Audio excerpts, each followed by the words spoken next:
there, YouTube. I'm back again today for another delicious list, and today I'm very excited to be talking about my top 48 horror-themed board games of all time. So how I compiled this list was really quite simple. I went to boardgamegeek.com, which has tens of thousands of board games listed, pretty much every modern game that's came out. I went specifically to only the horror-themed games, and then I marked every single game that I had played and had an opinion on one way or another. Put the list here, and now we're going to rank it from the great, the good, the forgettable good, the meh, forgettable bad, to the bad. And we're going to start off right here with Bring Out Your Dead. I actually did a Kickstarter video for this one. And this is one of the few Kickstarter games that I'm really kind of disappointed that I didn't get a final copy of the game, because I believe I would have it, because I actually played this 3 or 4 times in prototype form. It was a very enjoyable game. It was actually brought out by Upper Deck, and it's got a really interesting theme. So essentially you're playing as these people running a funeral home, and instead of actually burying the people, you can like send them down the river because it's cheaper. It has a really dark, morbid theme, but it's a really stinking fun game. And it had these cool little coffins, components. Components were nice. Just a very underrated game. Bring Out Your Dead. Recommend giving that one a whirl if it ever comes across your table. I think you might enjoy it. Next, we got Terror in Meeple City, or when I owned it, or I still own it, it's called Rampage. And this is a... I'm tempted to put a great game, because it is a very, very unique... It is a great game. I'm going to give it the respect I think it deserves. It's a great game. So essentially, you got this big, chunky, little dinosaur-looking thing, and you're moving around the city, and you're trying to destroy the city. And the city, when you first make the game, is actually lovingly constructed. So it's got these tiles, like these cardboard pop-outs, but they're big square ones, and they're different rectangle ones. But there's going to be meeples, and then a cardboard, then meeples, then cardboard, and meeples, then cardboard. And as you flick things around and move things and drop things, the city is going to start to get destroyed. And the more you destroy the city, aka wrecking these tiles and knocking over the meeples, the more you get to keep. And it's a great game. Terror in Meeple City is an absolutely darn good game. And I believe it was designed by Antoine Bauza, too. Which I think that might be one of his most underrated games. I don't think a lot of people know that he designed that. And if he didn't design that, well, that's why a lot of people don't know. Continuing on with the great train. We're getting the great ones out of the way. I'm excited because I know there's some bad ones down here. There's some ones that I really did not enjoy, but Zombie Dice is great. I'm going to put this right to the top right now. Currently, my favorite zombie-themed board game of all time. I don't think it's going to stay there, but I've played this hundreds of times. It's easy to learn. It's easy to teach. It's delightfully short. It's one of the first games. I give Cards Against Humanity credit for getting me into the hobby, but to be frank, it was Cards Against Humanity and Zombie Dice that personally got me in, because I played both games those night, and I was like, wow, both those games just blew me away. And that's what got me into the store and eventually led me to buying Pandemic and starting Bauer's Game Corner. But Zombie Dice, especially, get the Santa Claus expansion as well. The bus expansion, probably leave that one out. It's not the greatest, and it makes it so you can't fit everything into the tube, which just always annoyed the living snot out of me. Well, you could, but it was like you had to really squeeze it in there, and you don't want to do that. Next, we got this one. This is Room 25. That's right. And I've played this one a couple times. It might be Room 52. It's Room something, but essentially, it's kind of Saw-ish. Not Saw. Saw is a bad example. That horror movie that came out where they went into different rooms, they went in the wrong room, and like you died, and there was stuff that you did in the room. Essentially, they tried to capture that sort of theme in a board game, and it worked relatively well. You'd be going to different... You know what? This is forgettable good, because I'm not remembering the gameplay or the mechanisms that strongly. I played it twice. I believe my buddy Ronnie owned this one, and it was like, yeah, this is fun. It's good. I like it, but it never wowed me that much. And the mechanism, I don't even remember that much about it. So forgettable good. Okay. Nyctophobia. So this is a really interesting game. I'll put it in the meh for now. I don't think it's a meh game. So, this is a game that was released at Target. Ahoy, teacher! This was a game that was released at Target, and this one was so stinking unique. You had to close your eyes or cover your eyes while feeling the board, and if I recall correctly, the other person was trying to like talk you through where to go because you had to avoid certain things with your fingers. It was really interesting. I don't know if it was really good, but really interesting in my book is just as good as being really good. And this one was fantastic. This one was fascinating, not fantastic, fascinating. I could definitely see it being incredibly niche and not for everybody, but I personally did enjoy it. It's one that I do want to get onto my shelves one day. And I also know they had two versions of this game, interestingly enough. This was one of the first games that really got the, hey, here's the Target version of the game, and then here's our version of the game. And, yeah, Nyctophobia. It's a very interesting game in history. All right, what do we got next? Bullets and Teeth. I actually did this one a couple weeks ago. Forgettable Bad. Don't remember why I didn't like this game. It might actually be more in the meh. No, I think it's in the forgettable bad. It was not. I didn't enjoy it. I think I did a Kickstarter video on this, and I probably gave it a preview. I think that's how I know I didn't like it, because I gave it a preview. And I don't remember anything at all about this game. It was a small box card game, like this size. You know, the normal ones. And nothing. Nothing. Apocalypse. Meh. I'm going to go meh here. This might also be, once again, Forgettable Bad and meh could be getting interchanged. I don't think so, because Apocalypse, I do remember it was, I think, Eagle Griffin Games, zombie-themed game. It was a deck builder. All those things got me really excited. And I remember it didn't land with me for one reason or another, despite being a theme that I enjoy, being a mechanism that I enjoy, and meh. This house is haunted. Woo! Here we go. Top of the grate for right now.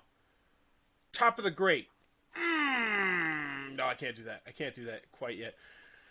So, this one's kind of like the Nyctophobia, or whatever the hell the name of that is, Nyctophobia type of thing. So this House is Haunted is an absolutely fascinating game. You can only buy it on the Game Crafter. They sent me a copy. I did a review years and years ago. I don't even know if you can still get it on the Game Crafter.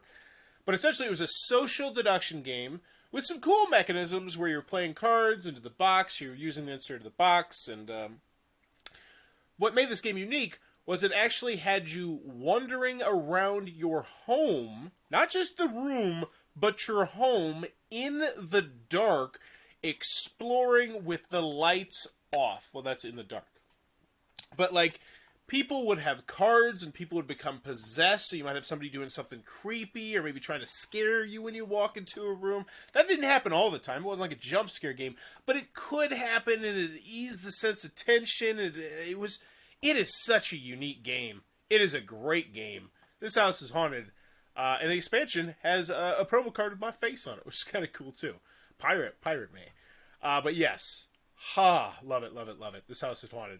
I want them, you know what, maybe I talk to them, and I do something like the Dice Tower, with the Dice Tower Essentials, where I do, hey, if I ran your Kickstarter for you, could we do a Bauer line, where it's like, could I kickstart this for you and get, I don't know, 20% or something like that? I don't know, because I love that game this much, and right now it's sitting dormant. Nobody talks about it.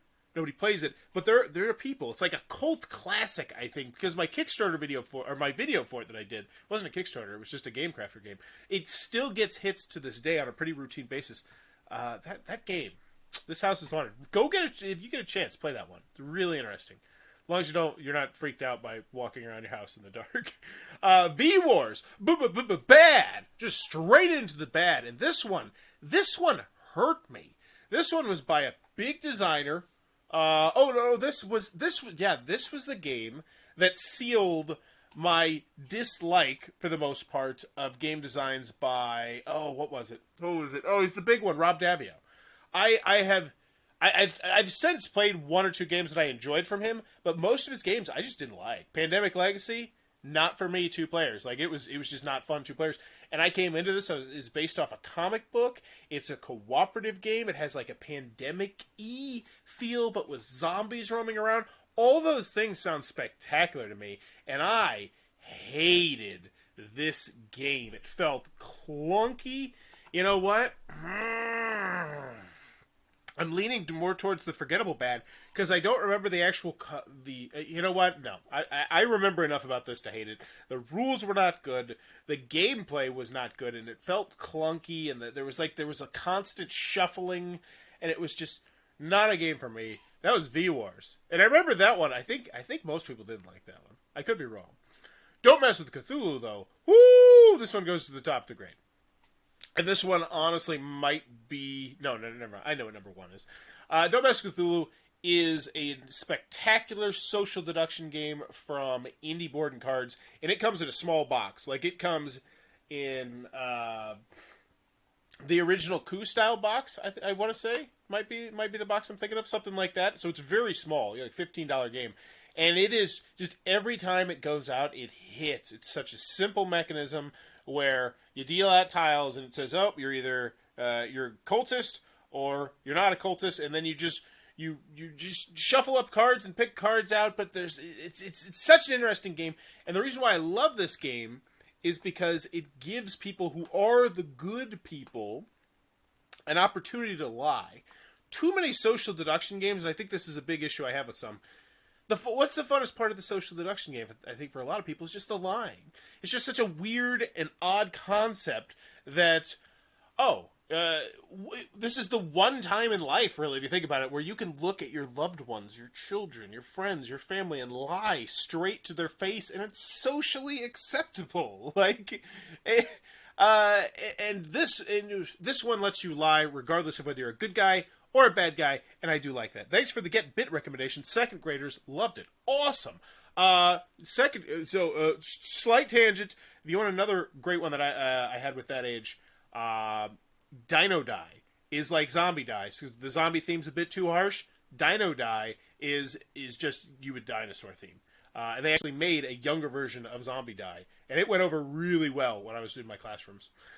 Living Dead board game. Oh no, Walking Dead board game. So there's a couple Walking Dead board games that came out. There's one based on the comic, and there was one based on the TV show, and this one is based on the TV show. And this one is a very interesting game because it came with like a neoprene mat, and I remember opening the box and just like, what the heck is this? Because it comes with a neoprene mat. And I love The Walking Dead. I do. I love the TV show. I love the comic. So this should have been a slam dunk, and I remember it was meh. I mean, it was not forgettable good, because I feel like if it was forgettable good, I would have kept it. I really do. But I don't remember anything that much about it. I think it was a roll and move, maybe, but not quite roll and move. Like, it had gamery mechanisms, but I would like to go back and revisit it more than No, I'd like to go. I want to see what I didn't like about Apocalypse. But either way, meh. Let's keep the meh train rolling, and this is Eaten by Zombies. So this is one of the first ever deck builders to come out. This came out right after Dominion, after the first couple years after Dominion. I did a Kickstarter video for the expansion that would come out years and years later, and I don't even know if it succeeded. It probably did, but it wasn't very successful. And this game was meh. It was a zombie-themed deck builder once again. It had, like, a unique box. I remember it looked like an ammo box, but it was, like, small. And the gameplay itself was okay. I mean, it didn't blow my pants off. And I'll put it right there. And I think I still actually... You know what? I still own this, though. Why do I say... You know what? It might be more in the forgettable good, but if I can't remember if I liked it or not, I feel like I'm more comfortable putting in the meh. Zombie Survival, the board game. This was one of the first board games I ever owned. And this was one of the first board games that introduced me to the mechanism of the god-awful rule book.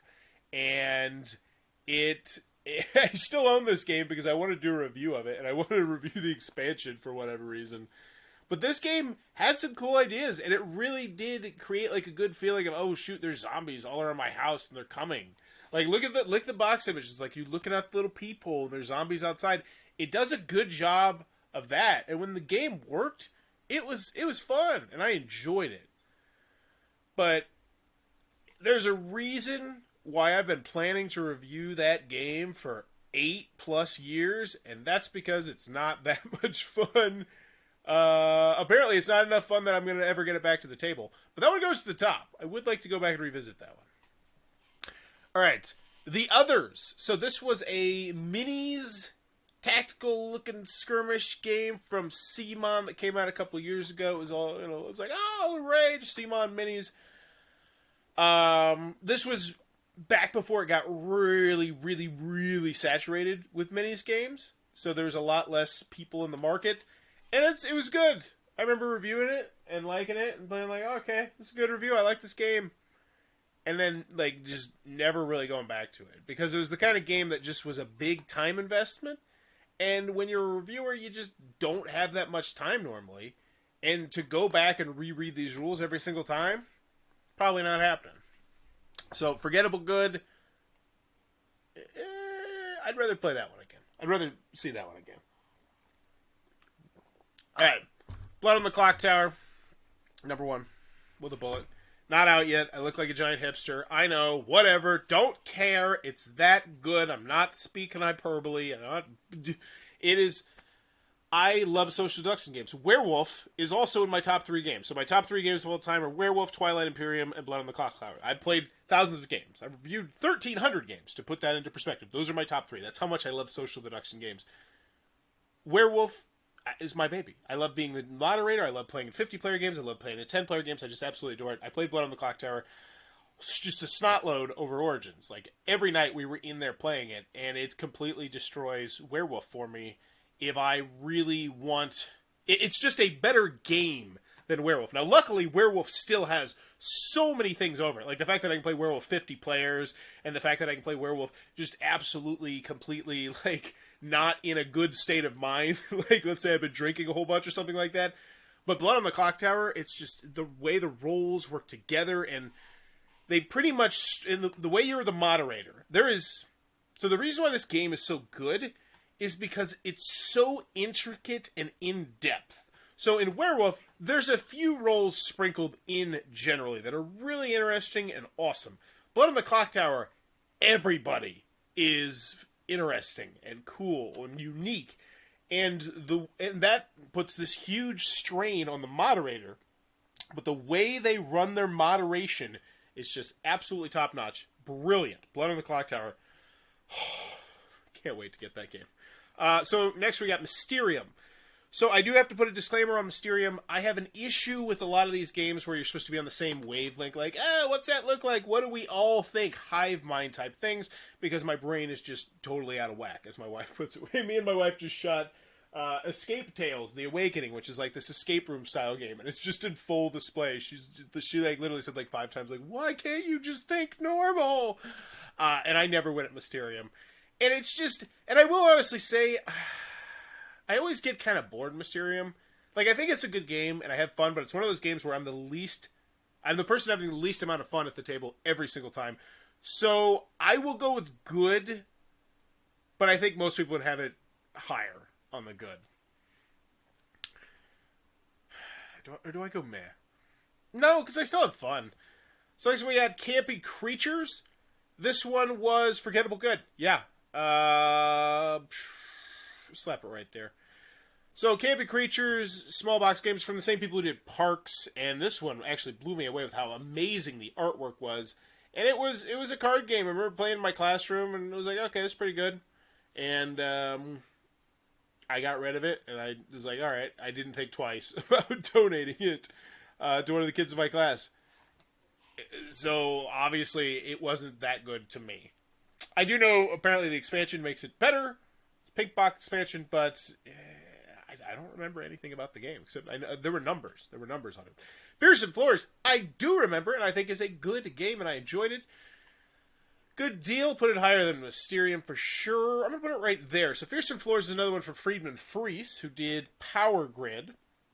And it's a really interesting programming game where you're essentially trying to run from like this big Frankenstein-looking person who's like going around this thing. You're trying to get from point A to point B, and you're actually programming yourself, but like you can kind of see how the monster might potentially move, and it's really fascinating. The monster moves fast. Like the monster could move a huge chunk of spaces, so you never feel like totally safe. And it's a good game. It's a good game. I really did enjoy it. I don't think it's great.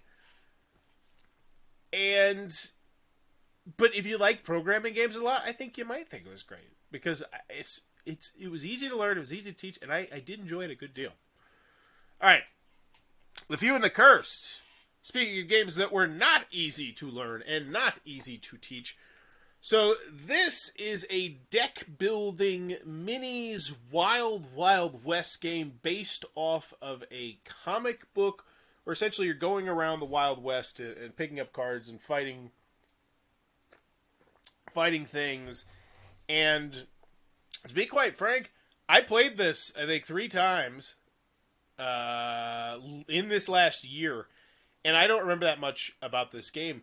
And the reason why is because it's just one of those games that the rules were so much to learn, and the game was good. The game was good. I enjoyed the game.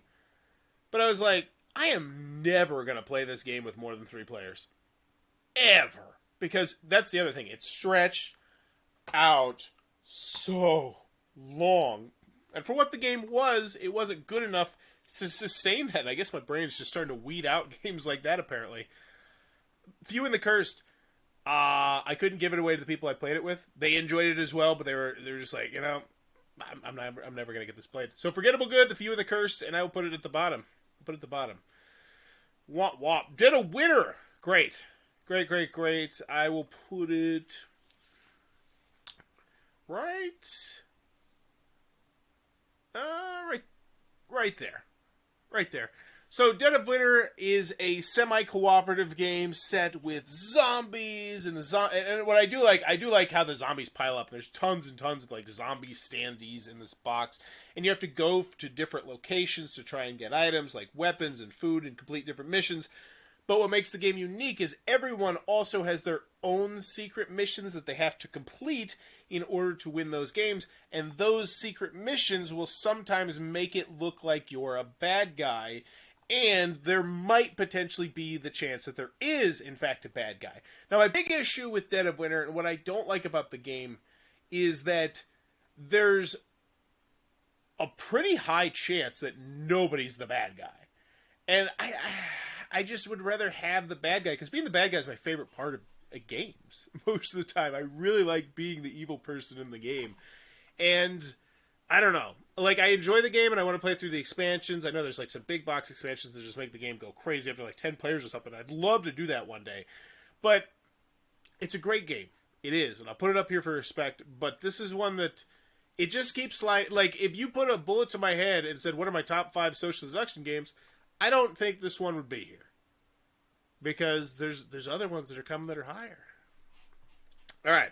What do we got next? I don't know what that game is. I gotta look what that game is. Bloodborne, the card game. So this one is from Simon, and this was, well, obviously it's a card game. Not to be confused with the board game, which has like 1 million boxes, and it's humongously tall, and people are taking pictures of the kids next to it and doing all sorts of stuff like that. That recently came out. This is a card game where you're going into the dungeon and trying to, like, well, I don't know. I've never played Bloodborne, so I don't really know the theme. But you're trying to destroy all these big baddies, and you have...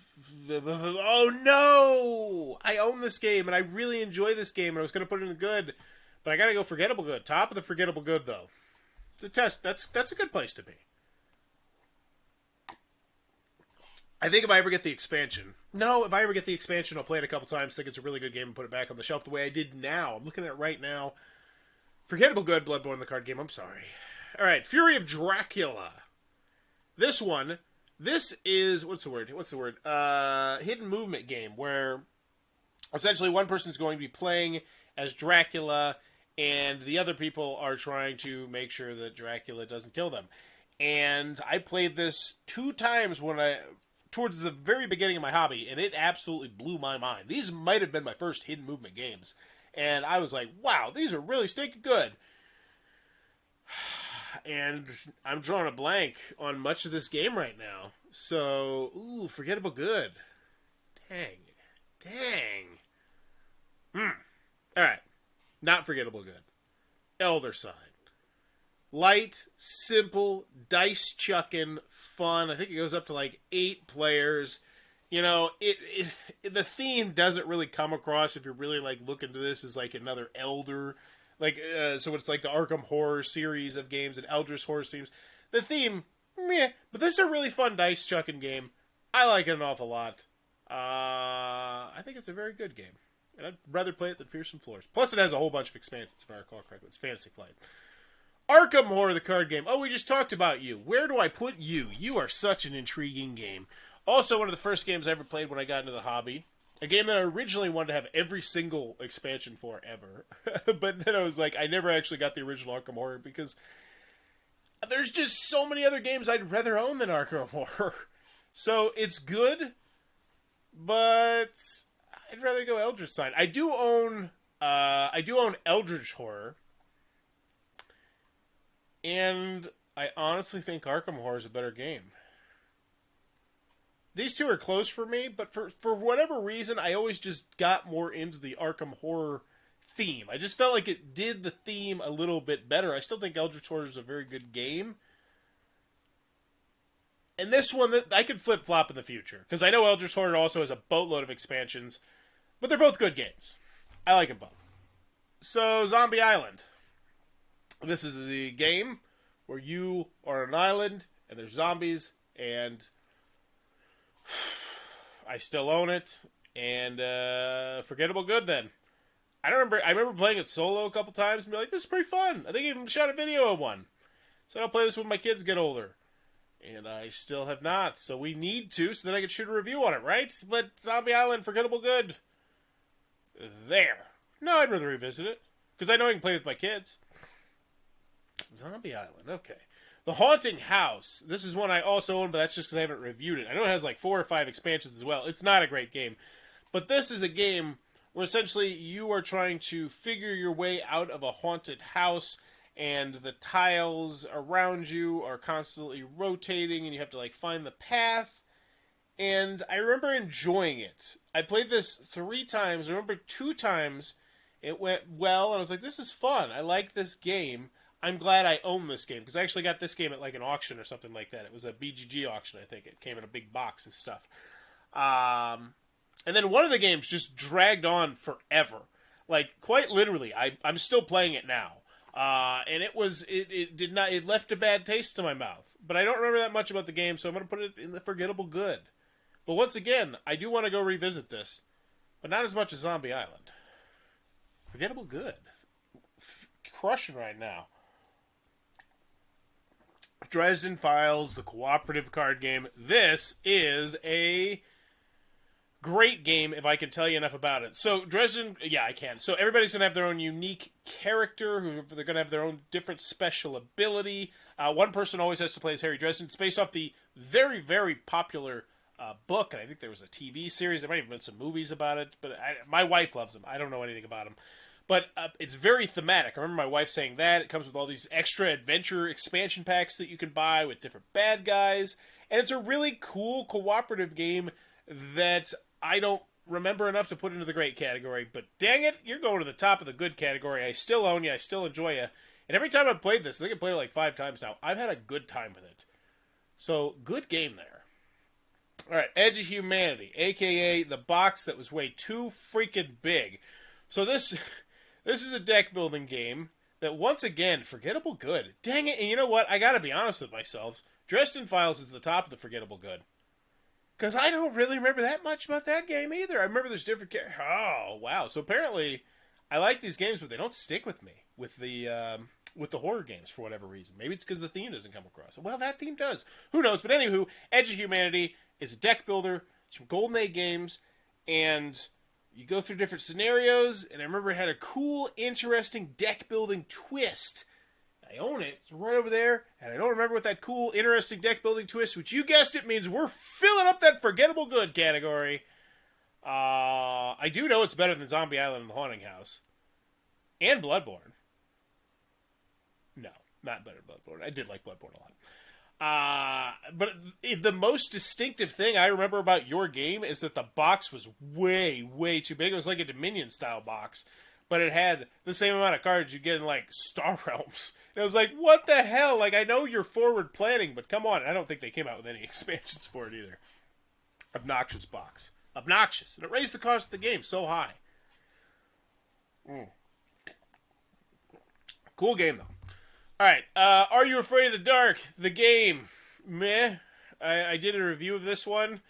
I had it, and I played it, and it was typical mass market garbage. It didn't do anything spectacular or terrible. It was just meh. But I remember it being short, which bumps it towards the top of the meh category. When you're short and you're meh, because I always try and rank these, which of these games would I most and least likely go back and revisit? And if you put all 4 of these games into a room and said, you got to play one of these before you can play the other games, they'll say, which one are you going to play? I'm going to play Are You Afraid of the Dark? All right. Folklore, The Affliction. The game that makes me upset at Lucy. So I let Lucy borrow my Folklore, The Affliction, and then she lost it. And it's not a big deal. She will find it. I know she'll eventually find it. But now, because I let her borrow it, because I did the Kickstarter video for it, and I really like the game. It is a miniature kind of adventure game, kind of choose your own adventure with like a gigantic storybook that you can go through and have these awesome adventures with cool minis. It's from the same people who did, not Zombicide, but the other one that didn't get as popular, Zpocalypse. I don't remember the name of the company right now. But it's from them, and it's a really fun game. And they sent me the big box expansion as well. So I have 2 big boxes to explore this. And I let Lucy borrow it because at the time I was like, I'm never going to have time to get to solo games. And now I have time to get to solo games. And she's like, oh, I don't know where it is. And I'm like, oh, okay, well, when you find it, just let me know. And I'm like, oh, I want it. But it's a very good game. And honestly, it could get bumped into the grate. Because my experience with Folklore is limited. I only had like a small chunk of the exploration book to play with. I want to go back and play it because I think it would be in my great category. And you know what? That's not on them. That's on me. So I want to put this in the great category. But I will put it at the bottom with a little bit of an asterisk. But dang it, it's a great game. Dracula's Feast. This one is from Jelly Bean Game. And I remember it had cool characters that did different things. And they interacted in different ways. And that was the big shtick of the game. And it's forgettable good. It's a forgettable good top 48. It's because I played 48 horror games. God, I don't want to leave out any of them, not even the bad ones, which mostly today is the forgettable ones. Dracula's Feast, though, I remember I enjoyed it. I did a Kickstarter video for it. I played it 3-4 times. I enjoyed it so much at the time, I kept the prototype. And I played it with kids in my class, and I was excited to get the final version of the game. They never sent it to me, which is what it is. So, where did I put that? I feel like that goes towards the top of the forgettable good. Yeah, very good. All right, Resident Evil, the deck building game. Once again, the forgettable good is popping tonight. Look at that. They're about to lap everybody. So, this is a deck building game. I want to say it's based off the system that Cryptozoic has, but don't quote me on that. They got a bunch of expansions. I think there's like 3 or 4 big box expansions. They all come in the same size box.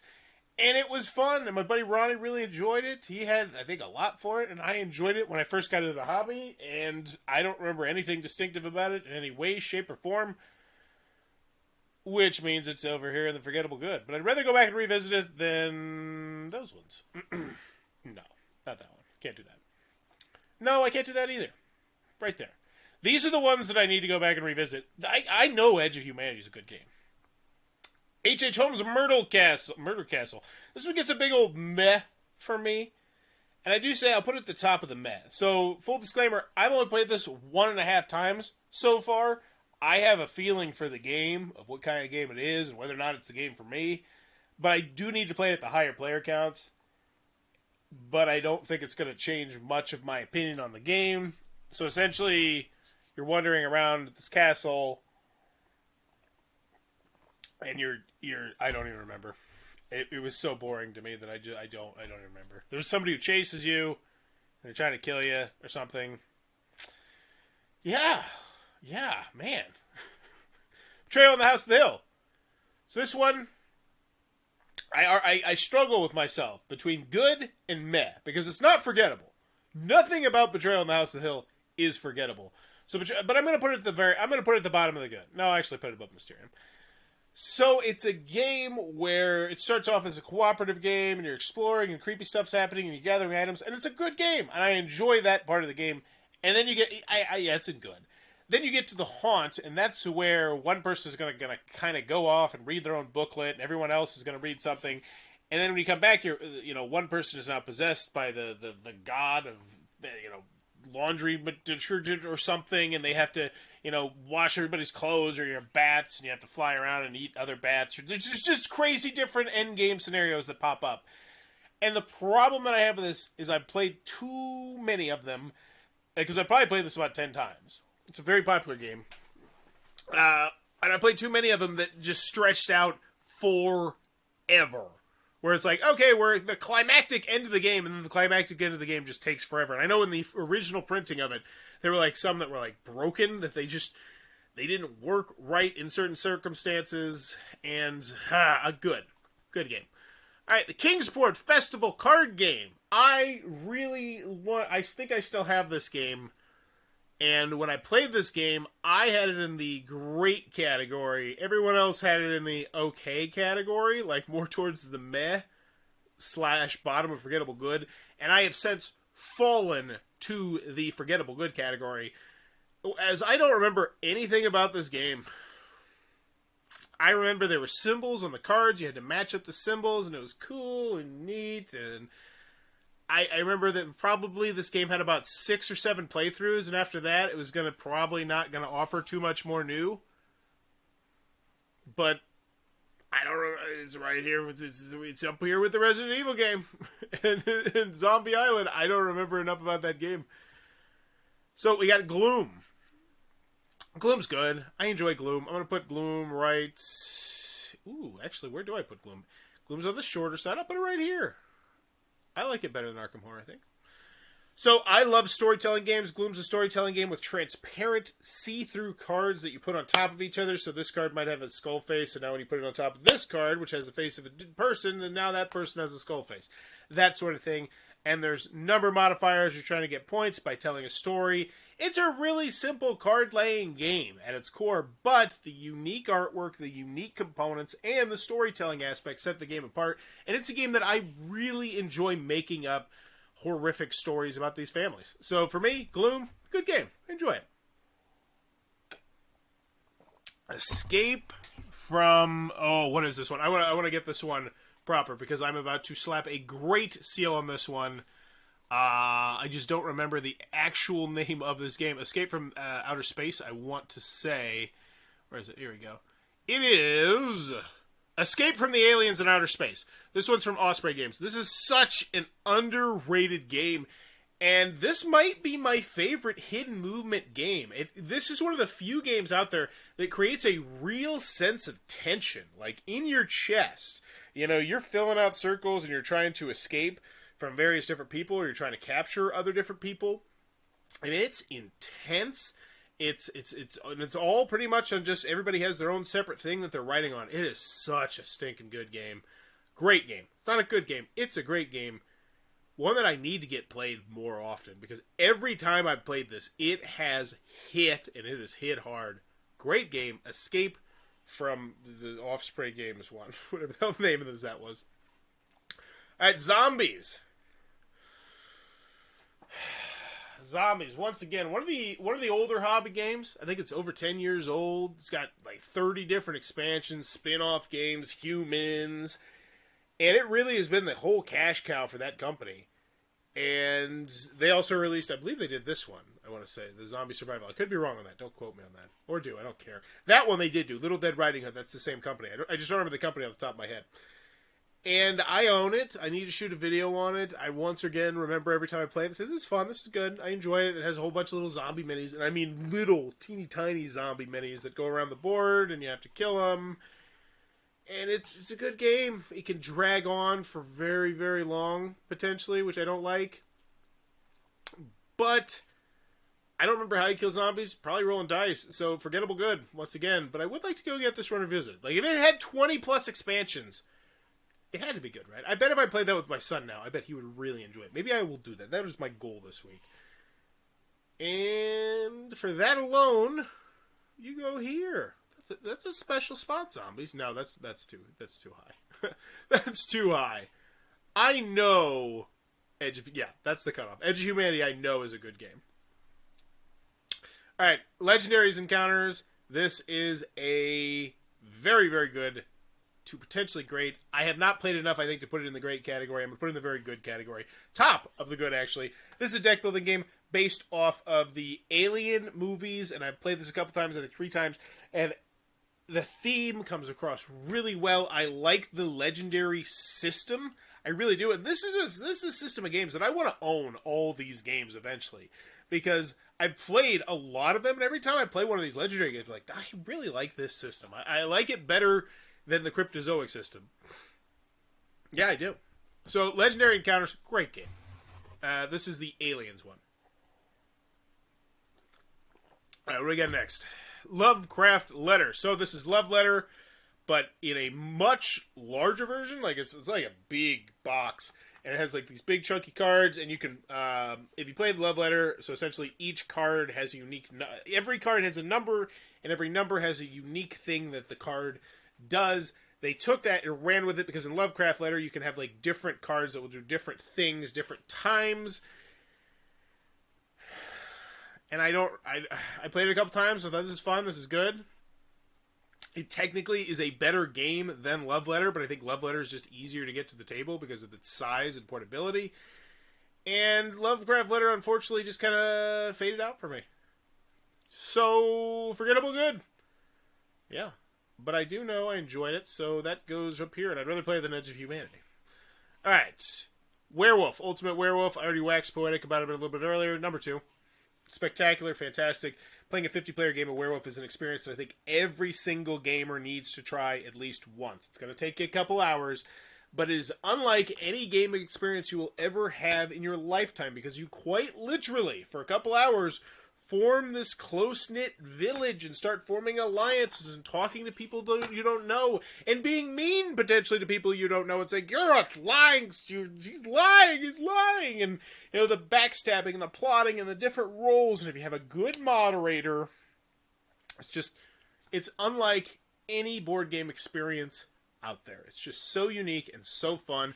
And even at the lower player counts, I still love it. So simple. You only get one card. Always will be one of my favorite games of all time. I will never turn down a game of Werewolf if I have the time, assuming you have at least 10 players. Escape the Nightmare. Oh, I don't want to put this in Forgettable Good because it's such an interesting and unforgettable game that I don't remember what was so unforgettable about it. So essentially, this is a game I think you were passing cards. Small tuck box. I still have it. Did a Kickstarter for it. Very unique game. Never got popular. Probably because it's such a small print run. And I shot a video on it. Essentially what the cards would have you do is doing all sorts of weird, crazy stuff, like tapping the table, or... I'm stretching here, and I don't remember. Forgettable Good. I know it's good. I know it's better than Bloodborne the card game. I know I enjoyed it that much. I know it's better than Dracula's Feast. I'd have to revisit it to tell you anything else about it. So apparently horror-themed games do not stick with me. Unless they're social deduction. Interesting. So, maybe this isn't a theme for me. Mansions of Madness. Great. This one does get bumped into the great, especially with the new version of the game. It's one of my favorite app-driven board games out there, period. The app is spectacular. And, honestly, if I were writing down my top 5 solo games, 5 solo games that I would want to own the most, this would be towards the top, just because of how spectacular the app integration is. And I'll put it right there for that. Very good game. So essentially, you're going into this mansion, and you're trying to discover things and figure out the mystery. Kill bad guys, roll dice. Great game. Mountains of Madness. This one came out from Yellow. This one, once again, had you doing some weird stuff, much in the same ilk as Escape the Nightmare. But I do remember more about this. So you're trying to climb up like this pyramid of tiles sort of thing, and it's you trying to fly out of the Mountains of Madness and escape from the Mountains of Madness. But as you progressively go through the Mountains of Madness, you're going to start getting different cards that you will have to abide by. And they might say you can't do this, or you can only do this. And then people will have a hard time communicating because it's a cooperative game, but it'll be like, you can't say numbers. You can't do anything with numbers, so that makes your job much more difficult. And then somebody else might have to, like, yell or do something. And it's a good game. It's fun.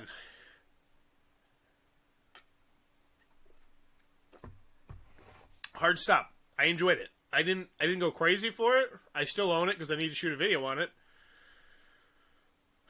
So I'll put it right there. I do think I like it better than Fearsome Floors, but not as much as the horror gang. All right, what is this one? What do I need to look? What the heck is that? I'll look that one up. Terrors of London. This is a deck building game from the people who did that big Western game, Travis Chance's game. Colossal Games. They did a smaller box deck builder called Terror of London. I did not like it. Me and Adam both did not like it. It was... I don't remember what we didn't like about it. It was a meh. It was a meh for me. It's because it's not forgettable good. It's more like forgettable bad. But I only played it, I think, 2 times, so I don't want to put it in the forgettable bad. I don't feel like I had that strong of an opinion on it to say that it was bad, but it was meh. But I would like to go back and revisit why it was meh, and then shoot a review on why I didn't like it. So for that, it's kind of that's kind of this category right here. I know that my review is going to be negative, but I don't remember why. All right.